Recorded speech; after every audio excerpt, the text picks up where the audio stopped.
做好心理准备，他是让整个教廷都颤抖了400多年的禁断传说，用自残伪造圣痕，用瘟疫收割信仰。当时整个天主教世界都因他疯狂，称他为活圣人，就连上帝也来助他。在梵蒂冈派出特使审问他的前一晚，天降神迹，一颗彗星从修道院顶空划过，他顺势为城中所有子民请愿，看似祈祷，实则得权。果然，在隔天的审判大会上，当他以罪人之身被推向火坑时，民众沸腾了，尤其是看到他的手脚莫名流血，口吐圣人之言时，场面彻底失控。就这样，他以一己之力不仅推翻了特使，还用谎言操控了整个城市。但在神迹光环之下，他却是修道院最深处的亵渎者。那枚被偷藏在圣经中的圣母雕像，不仅是他和女伴最隐晦的秘密，也是他们情欲的见证。而这便是宗教史上最惊世骇俗的一页，改编自17世纪的一项真实调查。不轨之举，意大利文艺复兴时期的一位修女。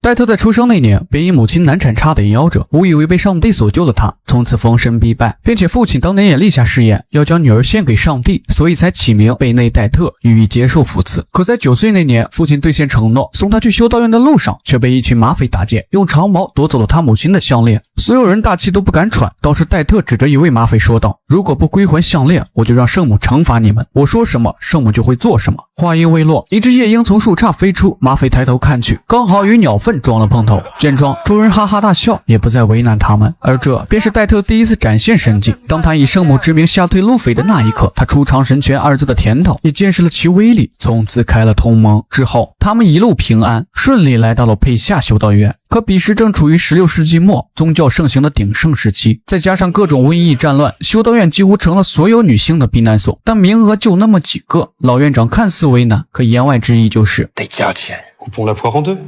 75. Une épouse de Christ en vaut-elle moins de 100？最终经过一番还价，父亲以100枚金币外加每年贡献水果和酒的代价，成功让女儿进入了修道院。可在这里的第一晚，戴特身上便再次发生了神迹。对了，在这里先跟大家道个歉，很多人说我最近更新特别慢，原因有2个。我在尝试更新一些高质量的电影，文案基本上都是在几千上万字以上，再加上自己第一次配音，确实有些忙不过来。这里再次说声抱歉，后期我会加快更新频率，保证质量的同时，争取做到1周1更新。当然还有一小部分原因是因为前段时间剪辑太累了，所以就打算买台新设备，假期出去旅游记录一下，但发现买的太贵了，所以我就在人人租上租了台大疆 Pocket 3，才花了100多，现在还有9块9抢租3天活动，不用花大价钱去买，他们家是平台担保，敢租敢赔，除了相机还有手机、电脑等都能租，国庆旅行装备升级，线上人人租。接上文，由于他随身携带的圣母雕像被一位老修女收走锁进了柜子，所以睡不着的他便偷偷来到修道院的圣母像前祈祷，可刚开口，石像突然松动，正好砸在他的身上。等众修女合力抬起石像后，才发现戴特不仅毫发无伤，甚至没有一丝划痕。要知道这座圣母雕像可是用晶石打造，重达100斤。C'est un miracle qu'elle n'ait pas été écrasée。老院长满脸凝重，没有说话，只是在回屋前，他的女儿茱莉亚，也就是戴特在进入修道院后见到的第一个小修女，同时她也是唯一一个因揭穿戴特而信道的人。他问母亲，刚刚那真的是神迹吗？母亲否认得很干脆，因为承认神迹远比神迹本身更加麻烦。时间一晃18年过去了，天资聪慧的戴特很快成为了同批修女中的佼佼者，院长对他很是器重，让他扮演一名耶稣的过世信徒。可就在表演过程中，他竟出现了幻梦，看到耶稣被羊群簇拥，一声声的呼唤着自己。这一刻，戴特坚信自己就是天选之人，但眼看即将奔赴耶稣时，他的异常也被其他修女发现。初次幻梦就这么草草结束。事后，修道院举办了晚宴，不仅邀请了当地的教区神父，还邀请了戴特的父母，因为今晚的食物全是他们独家赞助的。戴特跟母亲说了自己见到耶稣的事儿，母亲愣了愣，明显不信，但戴特又说而就在晚宴结束后，修道院的大门突然被疯狂敲击，还伴随着撕心裂肺的求救。院长急忙将门打开，只见一个衣衫不整的女孩在羊群的簇拥下冲进了院子。这个出场方式与幻梦中的耶稣不谋而合。女孩跪在戴特的脚下哭诉，自己被受父毒打玷污。见女儿被牵连，父亲一脚踹翻那人，而女孩也瞅准时机冲向院长，说自己也可以信奉耶稣，只求院长收留。但修道院不是慈善机构，院长问他As-tu de l'argent? Non. Oui, voilà, ça suffit.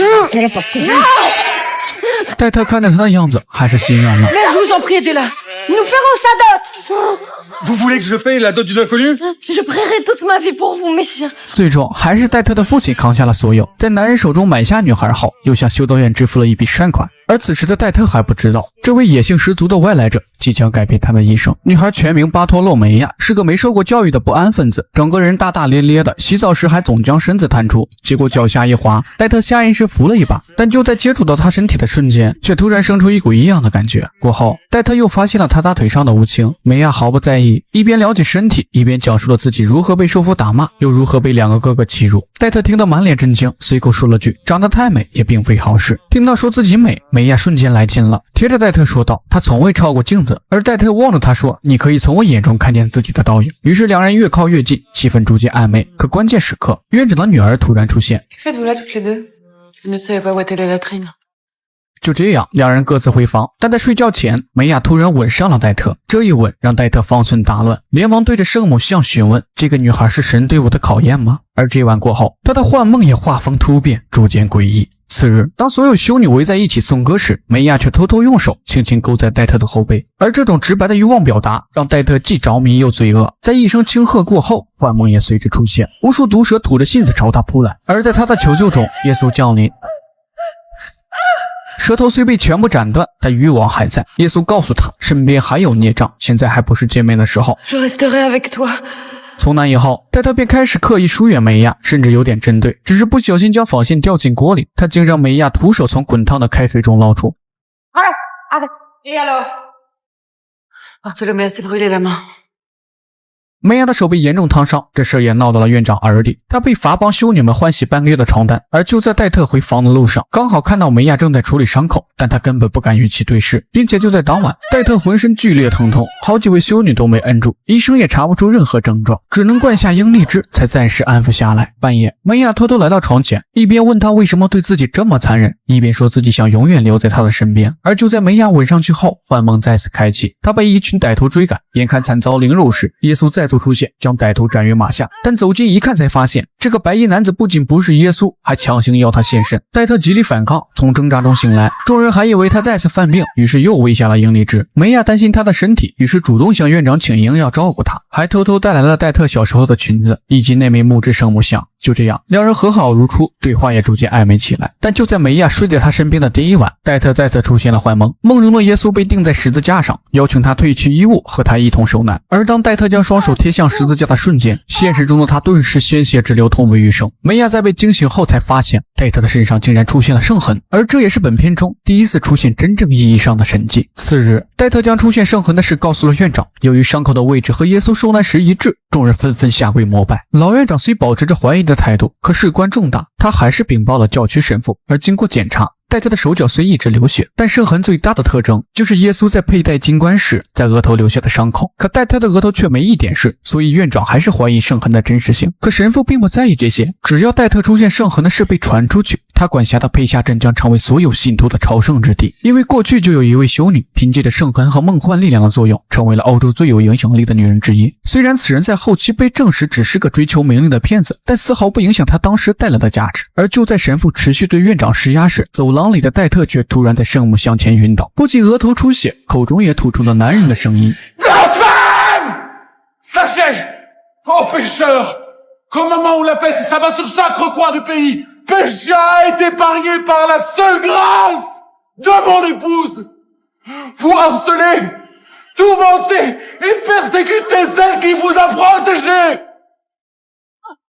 可就在众人愣神之际，院长的女儿却在地上发现了玻璃碎片。如此巧合的神迹，院长刚准备质疑，神父立马回怼了过去。他不在乎真假，只要有圣痕就行。于是不久后，神父就在整个教区前承认了戴特圣母的身份，还任命他为新的院长。可老院长的女儿茱莉亚却炸了锅，她本就怀疑戴特的身份，现在母亲的位置也被顶替，于是当场质问神父：院长的位置究竟是你的旨意还是神的旨意？这句话可把老院长吓得不轻，急忙呵斥住了他，这才让交接仪式顺利完成。而与此同时，戴特出现圣痕的事也在民间迅速传播，无数百姓纷纷献花，他们比神父更期待能出现一个圣人救他们于水火之中。而看着这一幕，茱莉亚越想越气，可既没人证又没物证，院长也没法支持女儿，只能让茱莉亚稍安勿躁，她自有办法证明上帝派来的到底是耶稣还是疯子。随后院长搬出办公室，但谁也没注意到墙壁的背后竟藏着一个空眼，而戴特两人毫不知情。在有了自己的独处空间后，行为也愈发大胆，当晚便迈出了禁忌那步。而在没当上院长之前，戴特根本不敢回应梅亚的示爱，甚至不敢在他面前裸露身体。可自从当上院长后，便彻底放飞自我，白天当梅亚的老师，手把手教他读书认字，而晚上梅亚又成了戴特的老师。可不久后，一位老修女的病逝，却将整个剧情推向了高潮。这位修女其实就是当初收走戴特圣母像的那位。多年来，她一直秉承着受苦受难的品德，结果到头来还是被病痛活活折磨。就连戴特在为她祈祷后，也毫无减轻。最终，他的道心彻底破损，对着茱莉亚说了句都是谎言后，便在痛苦中溺逝了。而他的死也让茱莉亚备受煎熬，什么狗屁神迹全是假的。于是当天晚上，他便向修道院的神父实名举报，自己亲眼看到戴特用玻璃伪造圣痕，并且老院长也可以作证。但其实两人都没有看到。茱莉亚的本意是赌上自己的清白，拉母亲强行上传，但在指认现场，老院长还是选择了实话实说，因为不论真假，自从戴特成为圣母后，修道院的供奉的确比往年多了许多，并且他也确实没有看到，更不敢在神像面前说谎。可这样做的后果就是让戴特的权力更加Elle ne croit pas en moi. C'est Satan qui la possède tout entière. Il faut la punir. La flagellation. Elle doit se flageller. Le diable doit être chassé de votre corps. 最终，茱莉亚指认失败，被用鞭刑惩罚。而从这一刻起，戴特便领悟了游戏要领。在他认为，所谓的教会和修道院不过是靠谎言搭建的权力系统，耶稣是这个系统里的权力符号，是图腾，而他则是代行耶稣意志的经纪人，是权力的分舵。得出这个结论后，压在戴特身上的宗教枷锁也被彻底打断，心安理得地接受了梅亚递来的圣母雕像。但两人的所作所为都被老院长看得一清二楚。可就在这时，突然天降异象，一颗彗星从修道院顶空划过，整个天空一片猩红，似乎是不祥之兆。而茱莉亚因指认失败，心灰意冷的她趁机爬上了楼顶。老院长看出了女儿的意图，哭喊着跑了上去，但还是晚了一步。老院长近乎崩溃，可偏偏戴特非要在众人面前装模作样说自己能帮他赎罪。这一下老院长被彻底刺激到了，本想遵守游戏规则，现在我女儿死了，那就都别玩了。于是他连夜赶往佛罗伦萨，准备找特使揭穿戴特。可到这里后才发现，佛罗伦萨早就成了瘟疫重灾区，街上到处都是烧杀抢掠，就连教廷前也是尸横遍野，但教廷内却是一片祥和。特使依旧锦衣玉食，甚至还介绍起了自己即将生产的妻子。与此同时，另一边梅亚在得知此事后十分担心，他也觉得戴特的神迹十有八九是假的。但看着戴特一会儿开心，一会儿又痛哭祈祷，他心里也没底了。就这样几天后，佩夏镇也出现了瘟疫，百姓们纷纷走上街头，祈祷的上帝保佑。戴特一看机会来了，于是便以圣母的身份说道，头顶的彗星就是耶稣给他的指示，佩夏镇必将免除瘟疫。此话一出，民众瞬间沸腾。接着他又以耶稣的名义命令卫兵锁死城门，只出不进。而做完这些后，还要最关键一步，假死脱身。因为另一边的特使在听说了戴特的事后，已经向梵蒂冈申请了调查，现在已经在路上了，所以他需要再表演一场神迹。果然，特使刚到这里就被卫兵直接拦在了城外。特使说自己是奉教皇之命，你必须开门，但卫兵根本不惧，你教皇再大还能有耶稣大？我们都是直接听命于耶稣的。特使被气得不行。而就在这时，教区神父带来了圣母的死讯，还劝他们别查了，回去吧。但特使本就一肚子气，便放下狠话，准备强行冲关。卫兵们都做好兵戎相见了，可神父是体制内的，不敢太得罪特使，于是便放他们进城了。就这样，一行人浩浩荡荡来到了修道院。可就在特使近距离观察戴特的死因，为他涂抹圣水时，戴特突然睁眼，便大喊着耶稣不要走。Jésus, retiens-moi. Ne me laisse pas repartir. Je veux rester auprès de toi. 戴特向众人描绘自己死后被耶稣接到了天堂，看到了众人即将被黑死病吞噬，所以又被耶稣送回人间来拯救众人。可特使听完十分不屑，让他先想想怎么拯救自己。于是戴特赶紧补充一句，耶稣还说只有自己活，大家才能活。但显然这句话说的有点晚了。第二天一早，特使就以赌神、异教和受刑的罪名对戴特进行了审判。第一个证人是老院长，他将自己从孔洞里看到的一切全都说了出来。戴特没有任何反应，似乎与自己无关。可梅亚就不行了，整个人异常慌张，并且他们也检查过，孔洞的确存在。于是特使单独将梅亚带到了刑房，将她8个金光铐在了床上。而接下来的手段过于残忍，这里就不做讲解，感兴趣的可以自行查阅。总之梅亚没有扛住，但此时的戴特并不知道，他找到特使求情，还服侍他洗脚。期间两人不断试探，可戴特的回答不仅滴水不漏，还在他大腿发现了一只吸血虫，而这也预示着此人极有可能染上了瘟疫。戴特瞬间想到了翻盘的办法，但特使已经没了耐心，他命人将梅亚带进屋内，当着戴特的面翻出了那个木质圣母像。而眼看兽形被曝光，戴特再次发出了耶稣的声音，但这套骗民众还行，特使压根儿不信，要世上真有神迹，还要他们干嘛？就这样，罪名成立，所有人迎来了清算。梅亚因受刑被赶出了修道院，神父因异教被解除职务，而戴特因赌神、异教、受刑3项罪名被判火刑，3日后执行。但就在宣判下达的瞬间，老院长一口鲜血吐出，似乎染上了瘟疫。特使知道后二话没说，命人将他也关了起来，任他自生自灭。可就在执行火刑的前一晚，戴特提出想和老院长最后祷告一次，特使同意了，但一见面两人就掐了起来。院长说你的话我一句也不信，但戴特却说你一生都在侍奉上帝，却从不信他，所以才落此下场。院长一听还挺有道理，于是便追问戴特上帝到底跟他说了什么。而当戴特在他耳边低语过后，老院长也翻睡了。次日，随着狱门缓缓打开，戴特被押往刑场，可所到之处皆是民众的抗议。他们早已把戴特当成了圣母，如今却要公开处刑，岂不是在逼他们弑神？而特使也看出了不对，于是便诱导戴特，只要他当众承认自己作假，就可以免去他的刑罚。戴特假意答应，然后在众目睽睽下，双手握拳，暗自用力。几秒过后，他突然抬头，再次爆出了耶稣的声音。Vous avez trahi mon amour! Aucun de vous ne sera épargné! La mort va parcourir cette ville comme un vent qui fauche tout sur son passage. Elle marche déjà parmi vous. Ange de la mort, montre ton visage!在脱下黑袍的瞬间，所有人倒吸一口凉气。只见他满脸脓包，说自己的病就是特使传染的。而眼看情况不对，特使嘶吼着让卫兵将戴特架上刑台。但就在这时，梅亚突然大喊：“圣母死了，所有人都会被诅咒！”此话一出，场面瞬间乱成一团，百姓们纷纷与卫兵厮杀在了一起。梅亚趁乱救出了戴特，而特使则被这股民意吓得屁滚尿流，没跑多远便被人们抓获。在撕开他的外衣后，人们果然发现了他身上的脓包。圣母说的没错，瘟疫就是他带来的。最终特使被人乱刀捅死，但在临死前，他问了戴特一个问题：我到底能上天堂还是地狱？戴特说天堂，特使笑了。其实特使也不是不信戴特，而是不信上帝。他们其实和戴特一样，都是用同样办法上位的，但唯一不同的是，他们都是说着玩的，上面的人也都心知肚明，想上来的也要遵守。可戴特不同，他把假的玩的比他们还真，不仅骗过了世人，还骗过了自己。而老院长在特使死后，了无牵挂的他毅然走进了火坑，完成了自我救赎。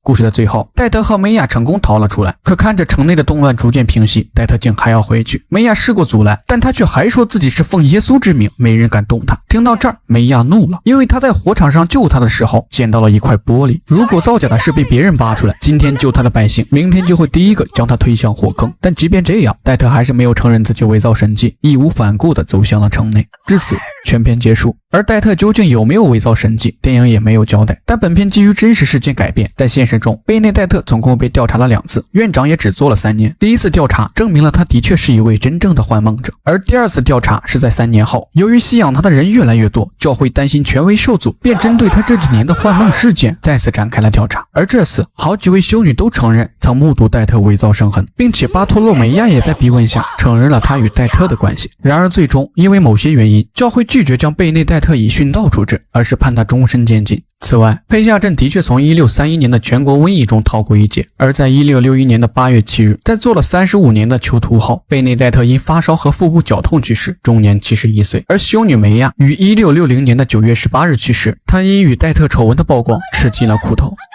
好了，再细致的解说也无法比拟原著。我是小窝聊电影，期待与你的每一次相遇。